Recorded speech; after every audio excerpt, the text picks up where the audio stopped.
ইসলামী ব্যাংকের পল্লী উন্নয়ন বিভাগের কর্মকর্তারা পদায়নের মাধ্যমে ব্যাংকটির মূল ধারায় ফিরতে চান। এ বিষয়ে পদক্ষেপ চেয়ে কেন্দ্রীয় ব্যাংকের গভর্নরের কাছে আবেদন করেছেন তারা। আরডিএস কর্মকর্তারা জানান, এস আলম গ্রুপ দখলে নিয়ে ইসলামী ব্যাংকে বৈষম্য সৃষ্টি করেছে।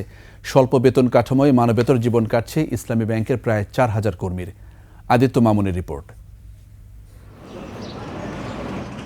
এস আলম গ্রুপ ইসলামী ব্যাংক দখল নিয়ে চরম বঞ্চনার মুখে ফেলে দেয় ব্যাংকটির পল্লী উন্নয়ন বিভাগের কর্মকর্তাদের। পট পরিবর্তনের পর বৈষম্যের অবসানে ব্যাংকের শত শত কর্মী রাস্তায়। দিলকুশায় ব্যাংকের প্রধান কার্যালয়ের সামনে বিক্ষোভ মানববন্ধন করেন তারা।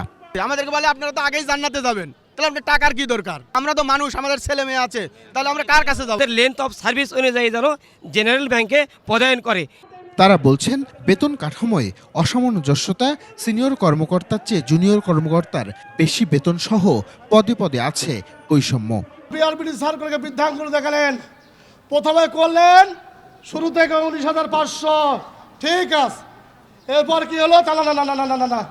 পৃথিবীতে এমন কোনো প্রতিষ্ঠান নাই যে 29 বছর 1 বছর থাকালে। আমাদের একটাই দাবি যে আমাদের মিনিস্ট্রিতে প্রদান করতে হবে। ফিল্ড অফিসার, সিনিয়র ফিল্ড অফিসারদের কাজ, অভিজ্ঞতা আর নির্দিষ্ট সময় পরে জেনারেল পদে নিয়োগের বিধান থাকলেও তা বাতিল করেছে ব্যাংক কর্তৃপক্ষ। এস আলমের মদতপুষ্ট ম্যানেজমেন্ট এক অজ্ঞাত কারণে এই প্রকল্পের অফিসারদেরকে ব্যাংকের মূলধারায় পদায়ন নিষিদ্ধ করে।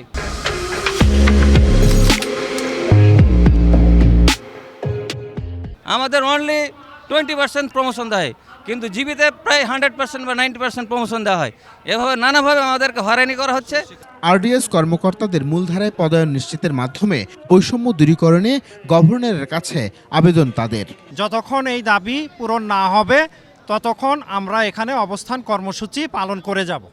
দাবি মানা না হলে ভবিষ্যতে বড় কর্মসূচি দিয়ে পথে নেমে আসার হুঁশিয়ারি দেন তারা। আদিত্য মামুন, 21 টেলিভিশন, ঢাকা।